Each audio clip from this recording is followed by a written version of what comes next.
Gloves, tools, and mulch, spring wreaths, bulbs, and seeds.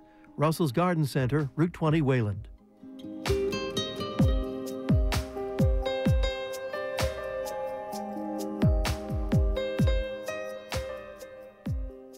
You're listening to 90.9 WBUR FM Boston, 92.7 WBUA Tisbury, 89.1 WBUH Brewster, streaming at WBUR.org. And live at CitySpace, Boston's new home for public conversation. WBUR, Boston's NPR news station.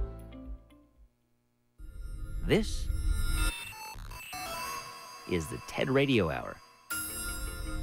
Each week, groundbreaking TED Talks.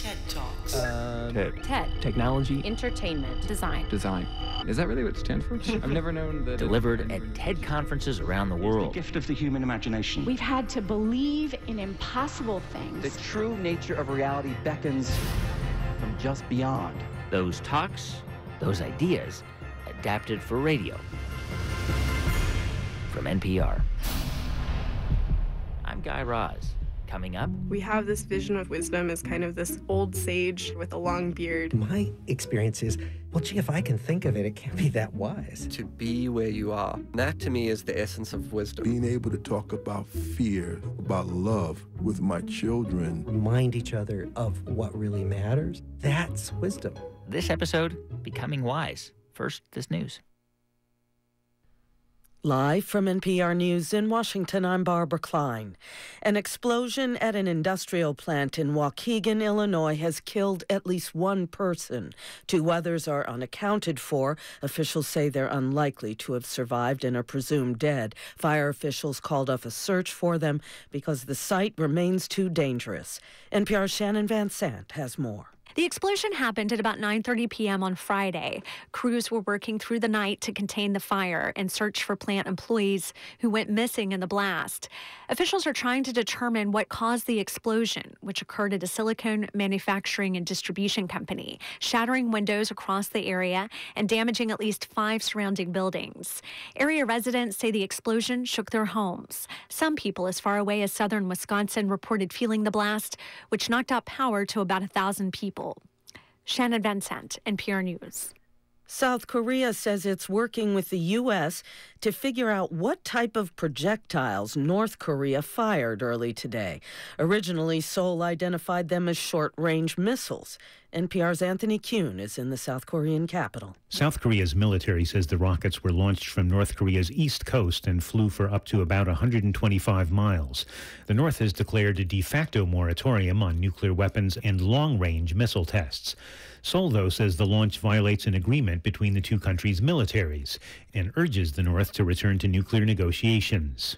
President Trump has tweeted he believes North Korean leader Kim Jong-un would do nothing to interfere with his country's economic potential and that he wouldn't want to break his promise to President Trump.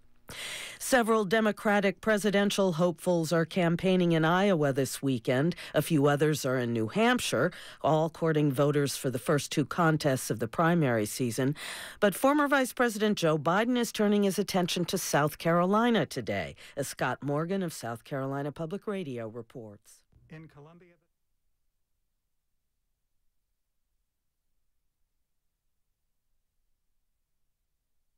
you pay attention. With so much at stake. Seas are rising and chronic flooding will be the new normal. You navigate, you listen, you keep an ear out. You pay attention, and so do we. We tell the stories of our time every day. In the 26th day of testimony and on the 139th witness, Shahar Tsarnaev wept. We unearth what would otherwise stay hidden. There's just a lot of hate in this world, and that day, for that hour, we were humans. Across the street. The Red Sox have won the World Series. And around the globe. It's here and now. This is modern love. This is WBUR's All Things Considered. This is only a game. This is On Point. This is Radio Boston. On air, online, on demand, and on stage in the heart of Boston. I'm Jack Lepiars. Welcome to WBUR CitySpace. Always looking forward, paying attention, and knowing that your story is one of our stories. Good morning. I'm Bob Oates. I'm Lisa Mullins. I'm Meghna Chakrabarty. I'm Jeremy Hobson. This is 90.9 WBUR, Boston.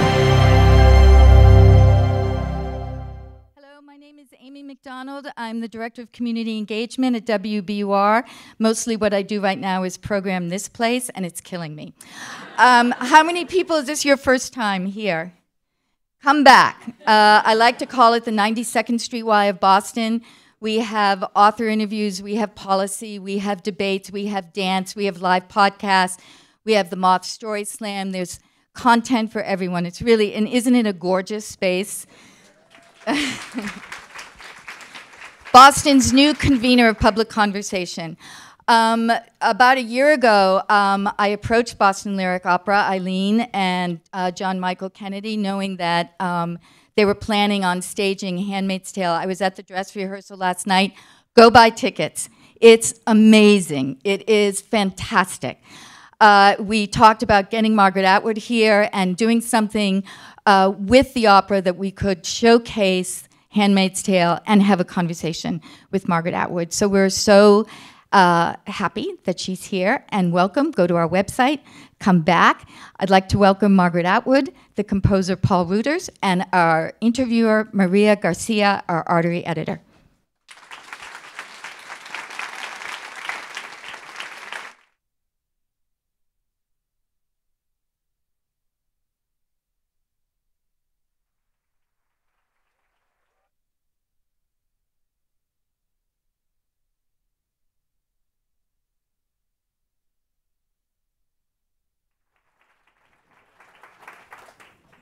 Hello. I am so thrilled to be on stage with you all and to share this evening with all of you. I've been such a fan of your work, Miss Atwood, for such a long time, so I'm having sort of a fangirl moment up here. Thank you for sharing this with all of us. So we're going to talk about a lot tonight, but I wonder if for the beginning of this conversation, you could sort of take us back to the time of writing Handmaid's Tale. In 1984, you were living in West Berlin. Yes. And when you visited some of the countries behind the Iron Curtain, yes, like East Berlin, yes, you said sort of the sense of surveillance, of being watched, the sort of sense of censorship really stuck with you and really affected you and really inspired The Handmaid's Tale. Well, I was already writing it, but I was in the perfect spot for that because the Berlin Wall was still all the way around West Berlin, and every Sunday they would fly supersonic flights on the East Berlin side just to remind us that they were there. So I was in 3 Iron Curtain countries at that time. One was East Germany, very tight. One was Czechoslovakia, also very tight. And one was Poland, which was already quite wide open. Mm-hmm. So in fact, it was in Poland where things fell apart first. Mm-hmm. But in Czechoslovakia, people would not talk to you unless you went out into the middle of a park with them, because they just assumed that their cars were bugged, their houses were bugged. And even so, they were very careful about what they said. Mm-hmm. So they talked in an oblique way, and you had to read between the lines. And you also had to be very careful about what you said afterwards, because you didn't want to get any of those people in trouble. So it's the atmosphere. And when we launched the movie, which was the first movie was in 1989-90, just as the wall was coming down. And we launched it in West Berlin. And then we took it across and launched it in East Berlin, which was the first time that had been able to happen since the war. And the audiences were very different in those 2 places. Mm-hmm. So we talked about the direction, the acting, the performances, all of those kinds of things you talk about with movies. We talked about in West Berlin. That's what people wanted to talk about. In East Berlin, it was very different. They watched very intently, like that, and afterwards they said, "This was our life." Now, they didn't mean the outfits. They meant they meant the feeling that you did not know who to trust. And as we now know from opening up the records of the secret police, that was true, because your best friend might have been informing on you. Right. So it's that feeling. That is the feeling of a totalitarian state. And the question that writing The Handmaid's Tale is an answer to is, if the United States were to become a totalitarian state, what kind of totalitarian state would it become? Right. So it would be unlikely to say, hi, let's all be communists. That's not going to happen anytime soon here. And I used to think that it was not going to be, well, we're a liberal democracy, and in order to support our liberal democracy, we have to have a lot of totalitarian features. I used to think that wouldn't happen. I'm not so sure. Because these kinds of things can come in with any number of excuses for their being, any number of rationales, any number of ideologies. There's one thing they all have in common. They all try to control women. Every single one of them. Right. So when you have a country that's starting off on trying to control women, I would say, listen up. Because it may be women first, and then it's going to be other people. I've hesitated to say, I didn't say, then it's going to be people next.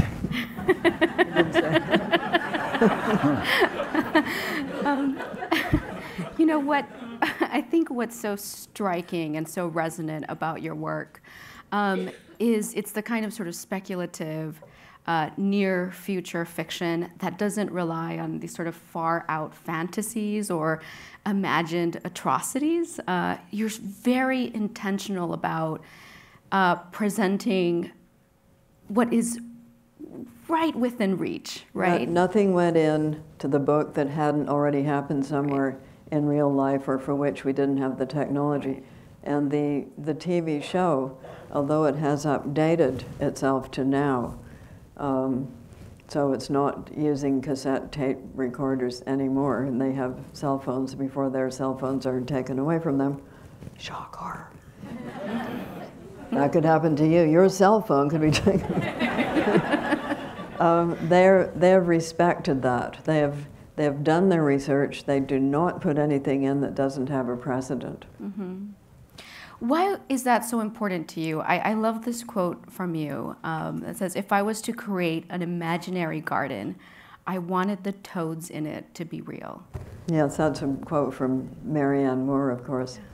Well, partly because in the 80s we were in the land of it can't happen here. Mm-hmm. And I've never believed that. I think that any country can go pear-shaped. Any country can become authoritarian given a certain set of conditions, and it can happen anywhere. And I put it in a place in the United States that prided itself on being very open, liberal, and democratic, and that would be here. And just to rub it even further, I said it at Harvard. Which they didn't take kindly to at first, but they've come around to the beauty of it. Because it did begin as a theological college in the 17th century time of the Puritans, which, despite what they may have told you in grade school, what with the Pilgrim Fathers, what with them? They did not have an ideal of an open, liberal and democratic society. They hanged Quakers when the Quakers became too disruptive. And I get to say those mean things because they're my ancestors. So my ancestors are those Quaker hanging Puritans. So I know quite a lot about them. I know they're evil. No, I know what they might be inclined to do. And so the answer to what kind of totalitarianism would the United States be if it were to become a totalitarianism, what flag would it fly, what excuse would it have? It would most likely be some kind of City upon a hill, light to all nations, straight out of the 17th century Puritans. That's where that quotation is from. Well, speaking of New England and Harvard, how does it feel to have this opera in New England, particularly staged in Harvard, where you imagined so much of these atrocities? Where I resituated atrocities that had happened elsewhere. Right. Yeah. Yeah, so the answer to the question, why did I want everything to be real, is there. I didn't want people to say, you just have a really twisted, weird, sick imagination. People would never do these things, okay? So I think it's very pleasurable for me. And I'm enormously delighted that you have agreed to do it here. So all singing, all dancing, Secret Service in Widener Library. Paul, what is it like for you? Is this like an eerie homecoming to have this opera that you composed in Harvard, where Miss Atwood resituated some of the most... Wouldn't call it homecoming, but it's a fantastic coincidence, it really is. And I went to the dress rehearsal with was done as the performance tomorrow would be at the Real Red Center, or a look-alike. I mean, this Laviettes Pavilion, which is, it's a fantastic idea, really, because it's unusual, obviously, to stage a big opera in a venue that has absolutely nothing to do with opera or theater. It's a basketball hall, I guess. And the opening of your book is we slept. That's exactly. Yeah. These kinds of gymnasiums were very typical. There used to be a gymnasium. That's right. Yeah, gymnasiums of immediately post-war high schools. A lot of them were built on this plan. So I mean, as you said before, atrocities can happen anywhere, and tomorrow it will be at the Laviettes Pavilion. So I understand that when you read the novel, that you could almost hear the music in your head. Tell us about that. I mean, a friend recommended the book to me in the early 1990s. I was living in London then, and after having read the book, I immediately recognized that, I mean, the huge operatic potential, such as, I mean, multiple varieties of human emotion, and relentless ongoing drama of universal importance, sadly enough. And a protagonist of it, obviously, whose introverted courage, even in her seemingly hopeless situation as a slave, because that's basically what she is, stands out, calling out for our admiration and even love, and for me to set her to music, which is what I did. I mean, and then, I mean, I said to myself back then, if somebody at some point should ask me to write an opera, this is it. And then I sort of, I mean, put it on the back burner, and then a year later or so, I was summoned by the newly appointed artistic director of the Royal Danish Opera, Elaine Patmore, who came from the Wexford Opera in Wales.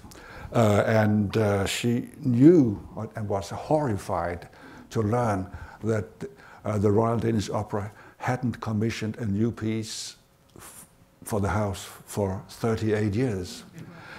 She knew my work from London, and she said to me, or asked me kindly, if I would like to write the first new opera for her house for over 38 years. And I said, oh no, please. I couldn't really, I mean, that was a bit too much. Mainly because my first opera, which was written and actually performed in 1987, it bombed famously. And which first operas quite often do. I mean, Wagner had 3 stabs at it before he got it right with the Flying Dutchman. But I mean, the reviews were terrible. Even friends stopped talking to me. Walking the street, people who recognized me, they would onto the opposite sidewalk. So I was a bit scarred when the topic turned to opera. But being not, what's I say, inambitious. When I left Elaine's office, I went all the way to the door, was about to open it, and then I turned around and said, on the other hand, if, and so when I emphasize, if I'm going to write an opera for your house, has to be on Margaret Atwood's seminal novel, The Handmaid's Tale. Do you know it, Elaine? No, she didn't, but she went and bought it and called me the day after and said, you got it. Yeah. So let's describe the moment when he proposed to me in the Hotel Angleterre in Copenhagen. Yeah, in October 1994.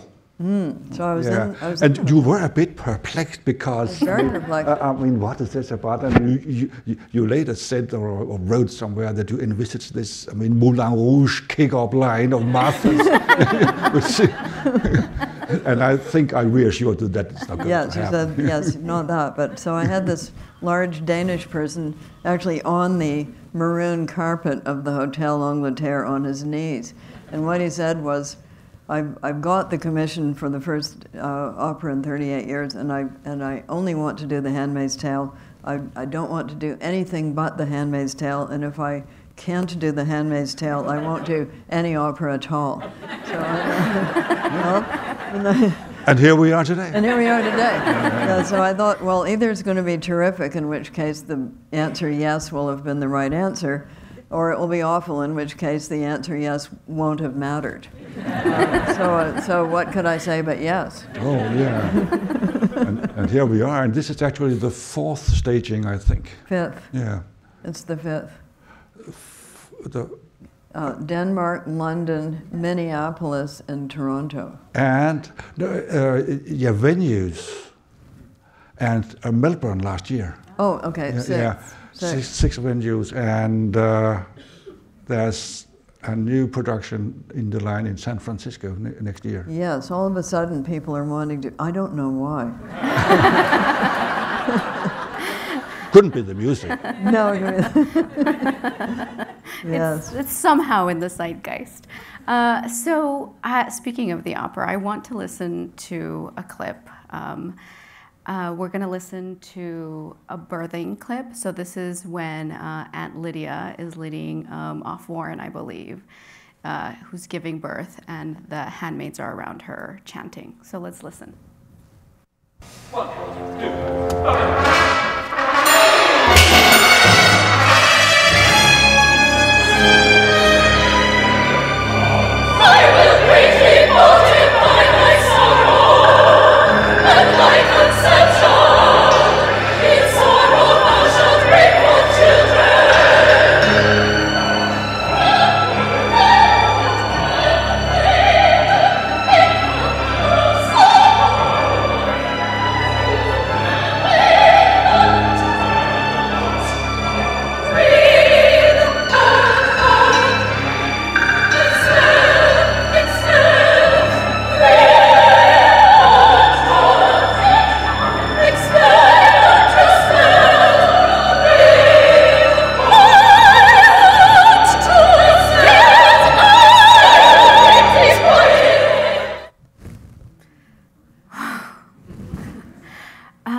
We have the librettist with us here tonight, Paul Bentley. Hi, Paul.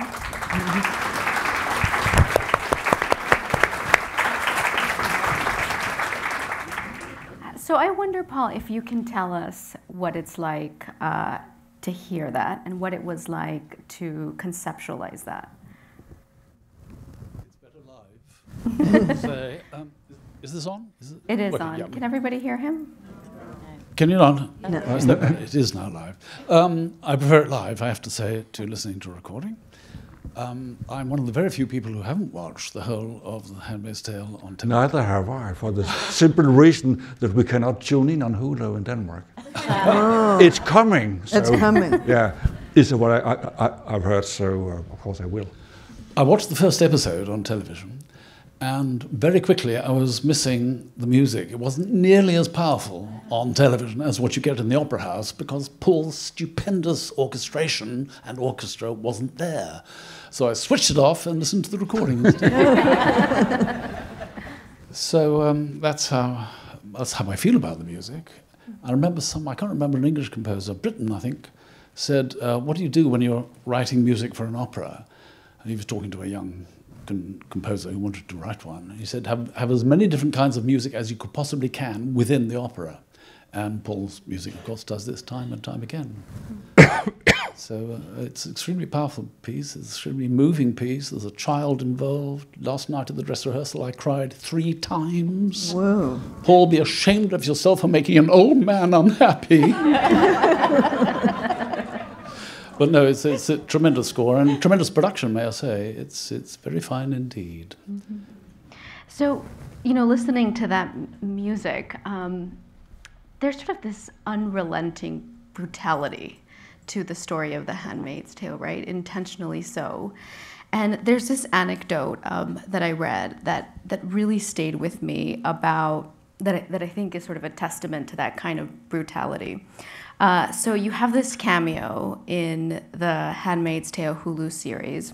It's a scene at the Red Center where the handmaids, are indoctrinated by the ants. And there's this one scene where one of the handmaids is describing being gang raped. In high school. In high school. It's an incredibly painful scene. And the ants forced the handmaids to chant that it was her fault. Her fault, her fault, her fault. That's their ideology. And even though you knew this was a production, these were actors who, as you write about later, were giggling offset. This is a set. And yet it was really hard for you to sit there and to experience this scene. It's very close to a lot of real life. Right. So I wonder if you can tell us about what it's like to revisit this kind of work that is so brutal, and the brutality resonates even still, and there's this emotional weight to it. That okay, with the novel, the brutality is it's there because it's the setting of everything, but her actual present day story is quite boring for her because she's not allowed to do anything much. So in the novel, it's quite inner. It's a lot of fairly inner meditation, and every time we have done that in any sort of dramatic form, the question has been, how do you portray someone dramatically who isn't allowed to say anything? Right. And how do you do that? So in the original film, Harold Pinter wrote voiceover. So you got her very consciously not reacting, like keeping her face pretty still, not reacting, not getting angry, just which of course they've all been trained to do. Don't say anything. And then you had her inner voice saying what she actually thought, and the director took it out. He took the voiceover out, which I think was a mistake. But in the television show, they brought it back. Mm-hmm. So she's playing against her own inner voice. The beauty of opera is that we have a convention with opera in which the person is not supposed to be heard. It's supposed to be an inner monologue like Hamlet, So Hamlet, we're not supposed. Nobody else on the stage is supposed to be able to hear that person, but we, the audience, can hear them because they are singing to us. So they are singing very loudly, but within the drama, they are silent. It's we who can hear them. And that makes opera a very good form for this kind of story in which the character is so suppressed and is supposed to be, in order for survival purposes, like the people in Czechoslovakia that I was talking to. They could never say any of these things out loud in the society. Vladimir Putin is just passing a law that's going to make it illegal to criticize his government. Oh. Did you know that? Nope. Another prime example is Turkey right now.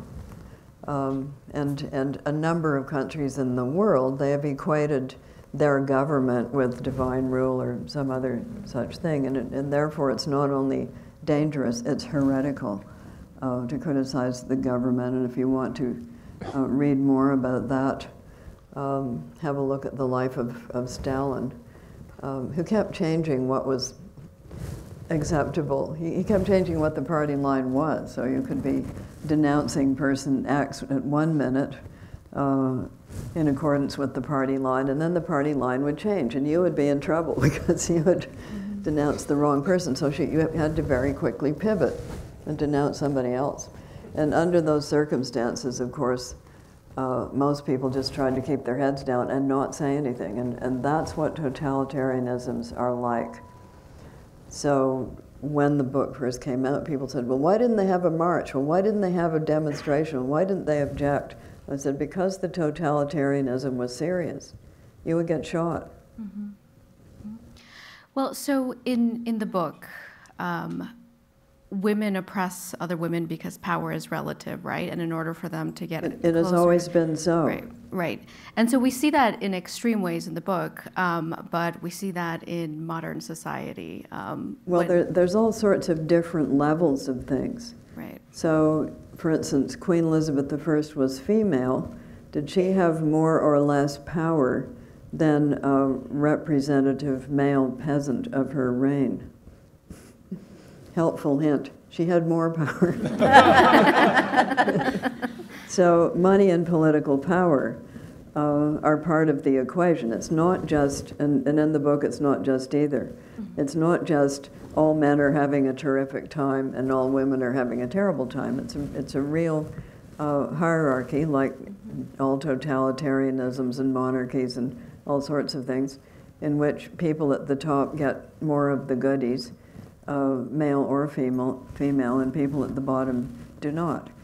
So that's in the book, and also in everything that's been made from the book. The women who have the worst time are the econo wives because they have to perform all of the functions. Does this sound in any way familiar? Well, I want to listen to another clip from the opera. We're going to listen to the opening musical selections.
Leading up to the indoctrination.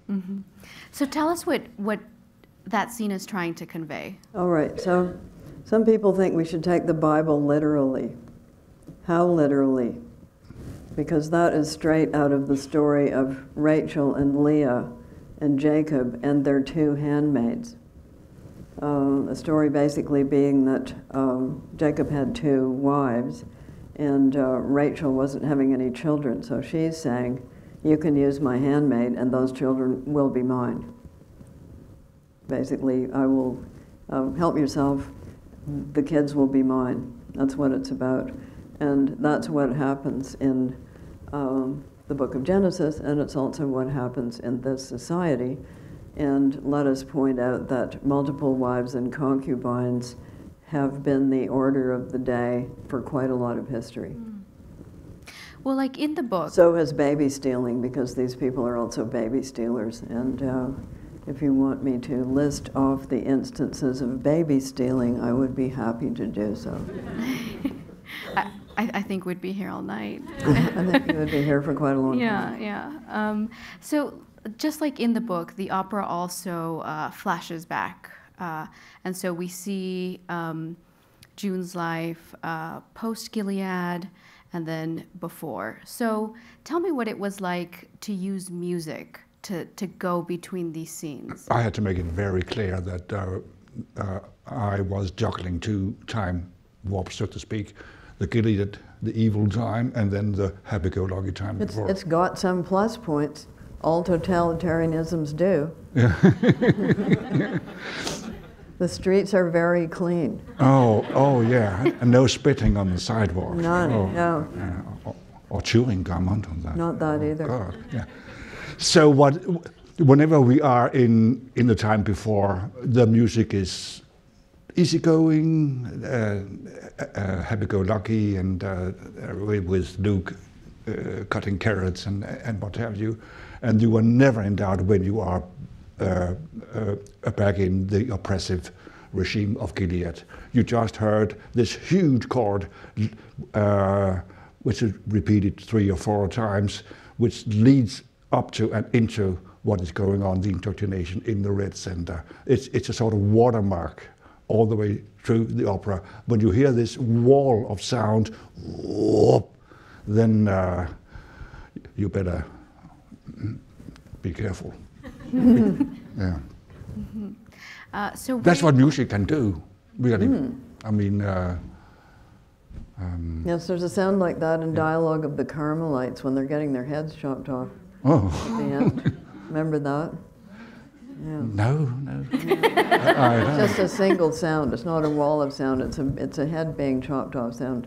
They go across the stage one by one, and then you hear this. Yeah. Good idea. Well, we're so excited to have a performance tonight by mezzo-soprano Jennifer Johnson-Cano. But before that, we're going to have a reading from Miss Atwood. We hope so. If I can see, yes.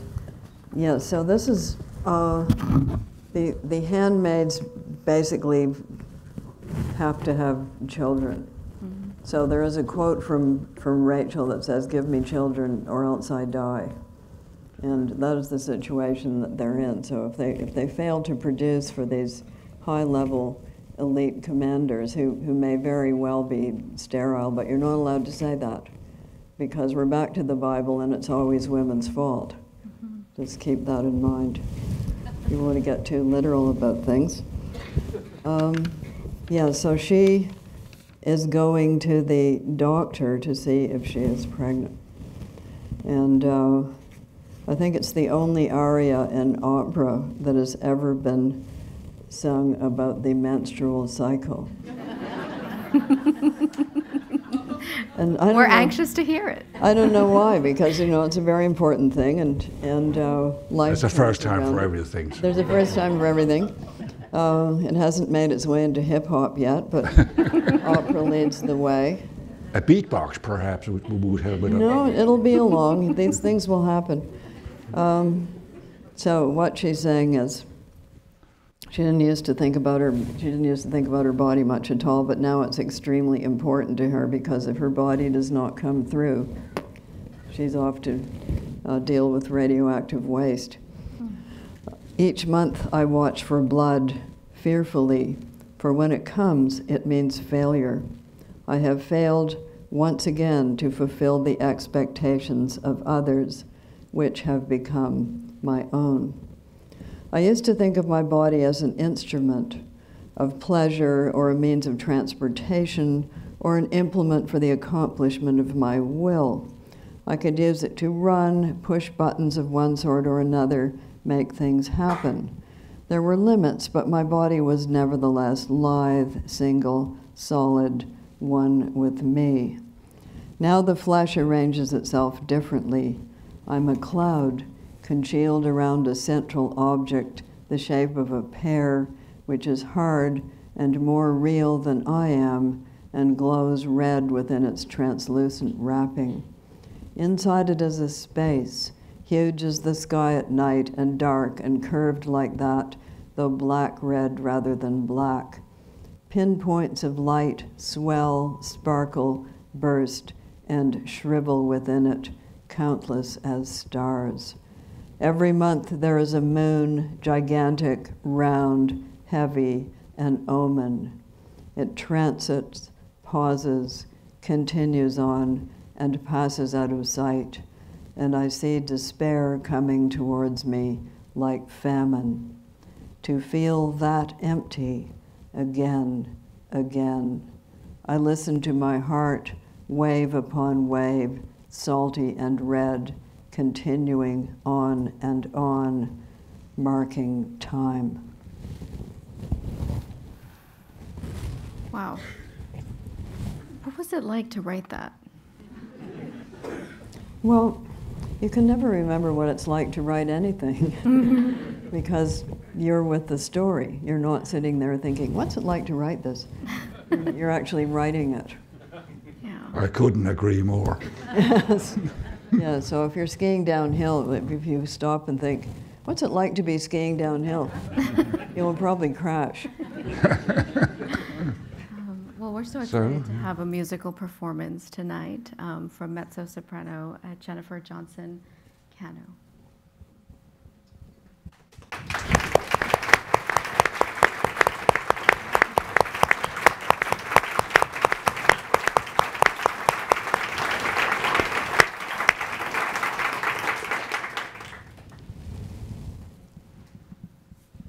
So maybe you should explain that what she's about to sing is from that. It's based on that passage. So, the one big area in the opera, what we call the moon area. based on the passage that we just heard from Miss Atwood.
Tree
flesh is a cloud congealed around a hard red center, more real than I am. My center is an object shaped like a pear glowing red. And within it is a space huge as the night sky, curved and dark, where pinpoints of light swell and sparkle, burst and shrivel, countless like stars, and every moon there comes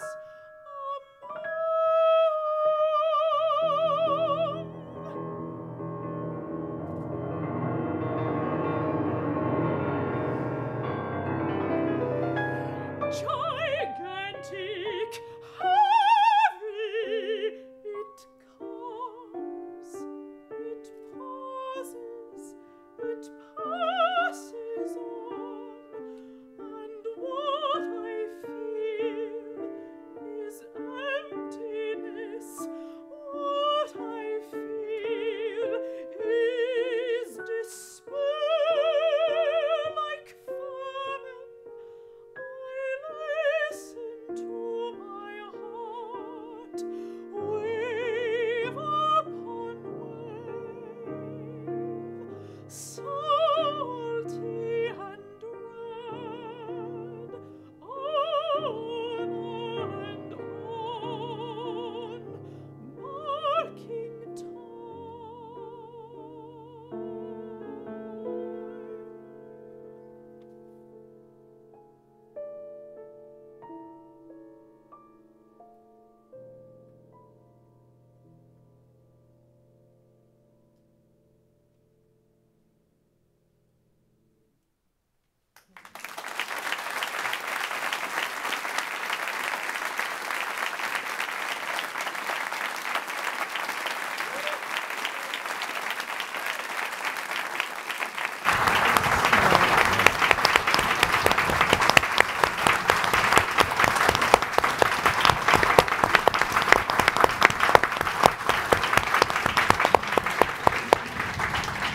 And I think we do have to say, he just had the dress rehearsal last night.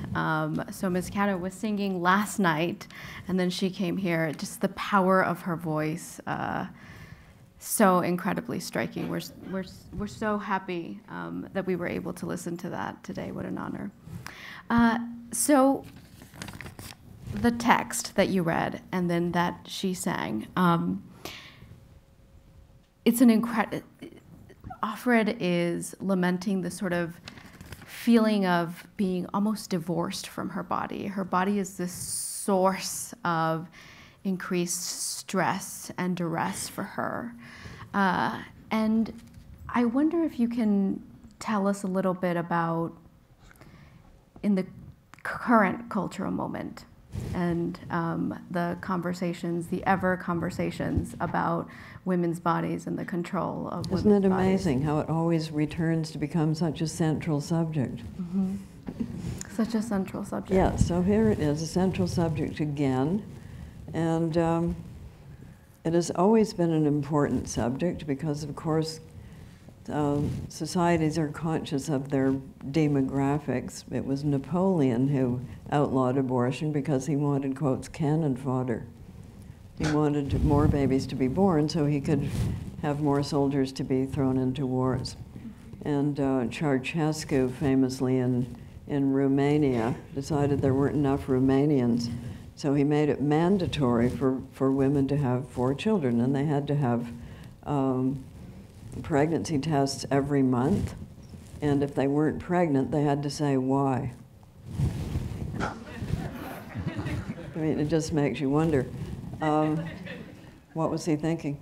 But what he was thinking was, I guess, what a lot of certain kinds of lawmakers in this country are thinking, which is, these are not people. They're not actually people. They're some sort of other kind of thing. But let us think of instances in which men's bodies get requisitioned by the state. And that would be, for instance, the draft. So if you get drafted into the Army, even though you don't want to be in the Army, you get your medical bills paid, you get your clothing, you get your housing, you get your food, and you get a salary. So if they're going to conscript women to have babies, they ought to pay for that.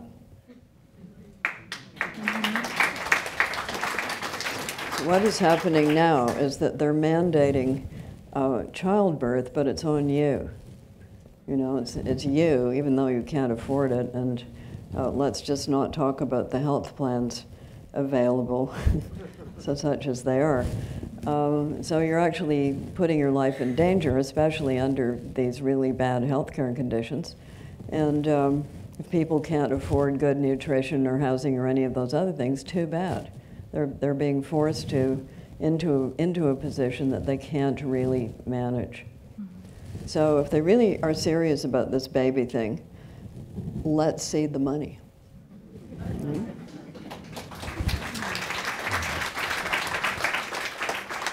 So you were born in 1939. 39. Mm-hmm. And so you came into consciousness right after World War II. Well, during. Going into, during. Yes. And so you write about how you saw how quickly regimes fall. Yes, and then I was very interested in that the whole process. And if you want to see a really good documentary series on Hitler, it's called The Rise of the Nazi Party, and it was the BBC who did that. So how do these regimes get into power? What do they do once they're in power? And under what conditions can they be overthrown? You know, what causes them to end? It's always been a fascinating to me. And the USSR and the National Socialists both came in as utopian schemes. They're both going to, and utopias they all have something in common. They're going to make everything a lot better, but first you have to get rid of these people. You know, there was all like that. And then things don't get a lot better, and what happens then? Well, then it must be treachery from within. And then you get purges. So Red Guards in China, Pol Pot, Cambodia, the Argentinian generals, famous baby stealers, by the way.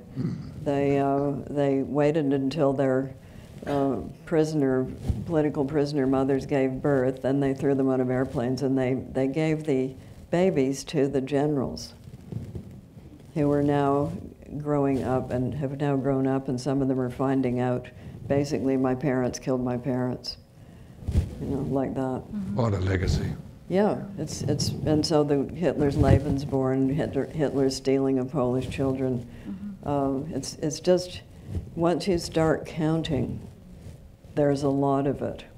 So it's always interested me, and how it comes into being, and what you do then, how you prevent it, and what can you do once you're into a full-blown totalitarianism. These things have interested me a lot. There's a book out right now called How to Lose a Country. The author is a young Turkish woman. I highly recommend it.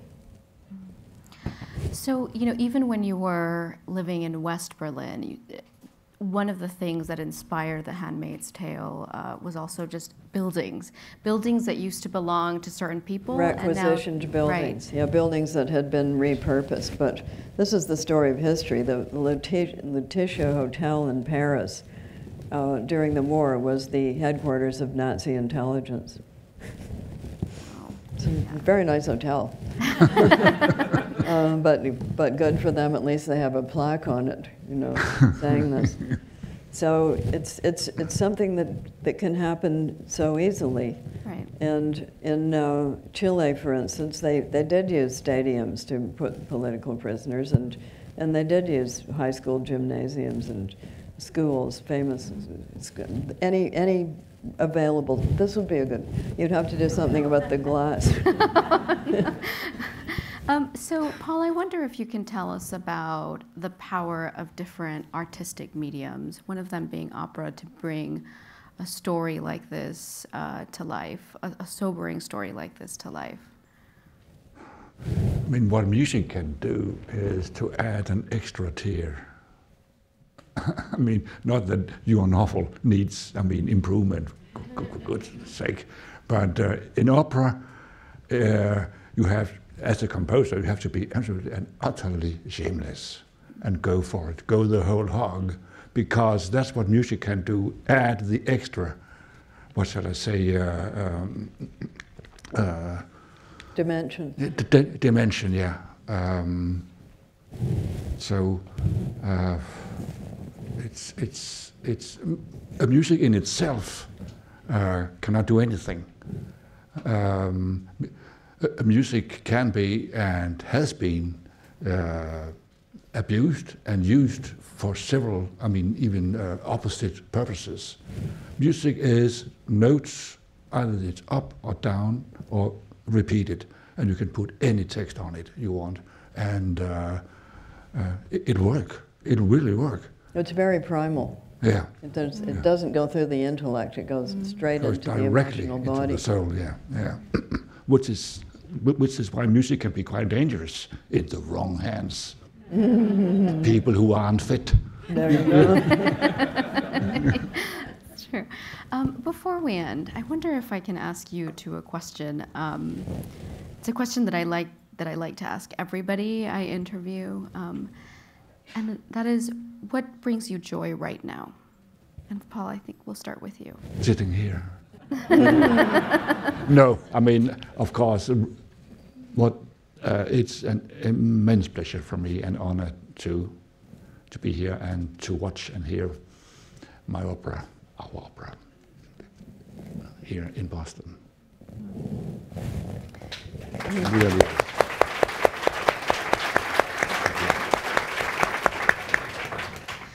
Miss Atwood, what brings you joy right now? Right now, sort of broad picture? In this season of life. Let's just talk about the opera. This opera is attracting an audience that is quite different from some of the audiences that are thought of as being standard for opera audiences. There's a lot of young people who don't usually go to the opera, may never have gone to the opera before. I know that when we put it on in Toronto, we got a lot of different colors of hair and body piercings. There's not a lot of black leather. There's quite a lot of black leather in those audiences. So I will segue to what I'm happy about right now is the generations of the, let's say, under 25, particularly the ones who have become politically articulate about things like gun control and the extinction resistance, which is now sweeping through high schools and colleges. So about the United States, I don't think it's just going to roll over.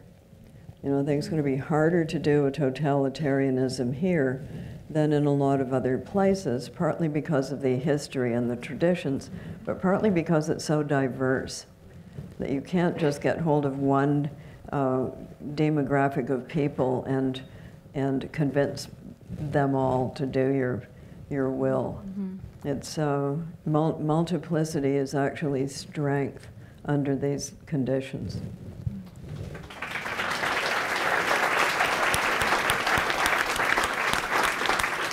That is indeed a hopeful note. Well, thank you so much. I'm such a hopeful person. Thank you, everybody.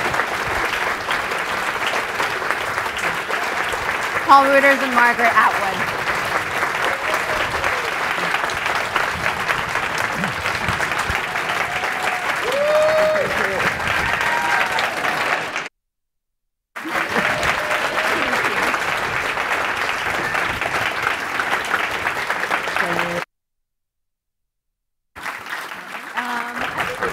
Right through here. This way.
Israeli forces injured at least 30 Palestinians.